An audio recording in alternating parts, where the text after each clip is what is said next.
Setelah riuh rendah menjadi kabar paling panas yang seolah tak berkesudahan, kemarin salah satu mantan pasien UGB yang berinisial R diperiksa polisi. Wanita yang mengaku mengalami dugaan pelecehan seksual ini menjelaskan semua kejadian yang menimpanya kepada penyidik. Tidak kurang 18 pertanyaan harus dijawab, termasuk pertanyaan terkait trauma. Iya, tadi kan banyak pertanyaan, jadi aku jelasin semua ke penyidik. Pertanyaan ya sekitar dugaan penipuan tentang intinya bahwa diperlakukan tidak sebagaimana layaknya. Iya, seperti itu. Kalau lihat sarung takut aja bawaannya. Sarung tempat gelap, sarung tempat gelap sama kerudung.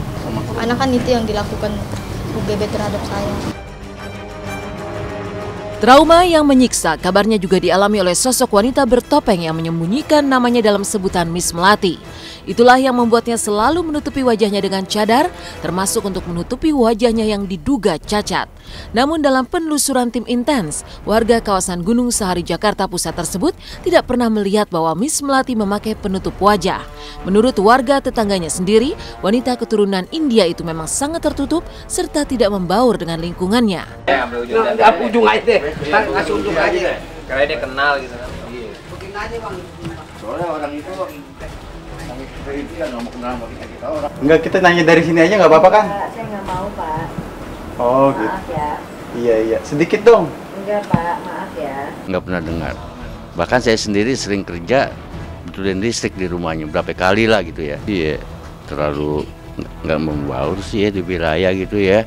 Ya dalam arti kata dia menyendiri gitu.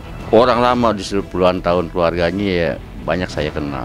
Pada saat dia menceritakan awalnya di daerah Jakarta Selatan sebelum pengakuan di pengakuan di Polda Metro Jaya ya Jumat lalu, dia juga sudah memberi kesaksian kan. Dia memakai nama Miss Melati, tapi kemudian disarankan supaya namanya diinisial aja SP ya.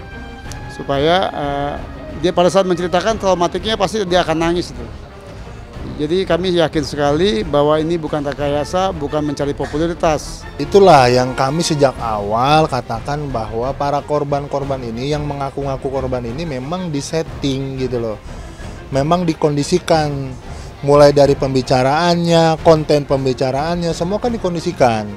Gitu loh, harus ngaku seperti ini, ngaku seperti itu. Pengobatan yang dilakukan oleh UGB yaitu berupa ruqyah, hanya berupa doa-doa kan itu, dengan ada minum air kelapa sebagai terapi detoksifikasinya ya kan, kemudian terapi fisiknya adalah ruqyah dengan dibacakan doa-doa dan minum air putih. Efeknya di mana gitu loh kalau sampai mukanya rusak. Kenyataan yang tak kalah mengejutkan diperoleh tim intens saat menelusuri pesantren yang sempat diklaim milik Guntur Bumi di kawasan Cijeruk, Bogor. Pesantren ini rupanya bukan milik suami Puput Melati, melainkan cabang ketujuh dari pesantren As-Siddiqiyah yang diasuh oleh Kiai Nur Iskandar SQ. Menurut wakil pengasuh pesantren, UGB hanya anggota yayasan yang sesekali memberi donasi. Pondok Pesantren As-Siddiqiyah 7 Cijeruk, Bogor. Keberadaan kita di sini adalah merupakan cabang dari Pondok Pesantren As-Siddiqiyah yang berada di Kedoya, Jakarta Barat, di bawah pengasuhan Dr. Ki Haji Nur Muhammad Iskandar. Adapun keberadaan Ustadz Guntur Bumi, beliau adalah salah satu pengurus yayasan di sini. Kira-kira Ustadz Guntur Bumi membantu kita ini sekitar tahun 2000, awal-awal 2012. Kalau pengaruh jelas ya. Kalau pengaruhnya jelas ada, tentu anggapan masyarakat juga mulai dipertanyakan tentang keberadaan pesantren ini. Sampai hari ini saya tidak tahu beliau mengambil dari sini, yang jelas tidak pernah untuk kambingnya. Sementara itu, seolah tak ingin menyimpan rahasia, Nazar dan Musdalifah kembali menggelar pesta mewah untuk ulang tahun anak-anaknya. Lantas seperti apa kemeriahan ulang tahun tersebut? Bagaimana dengan kabar keberangkatan umroh sekaligus bulan madu Dude Herlino dan Alisa Subandono bersama para sahabatnya? Sesaat lagi, temukan kisahnya dalam Inten Hot News. Jangan kemana-mana.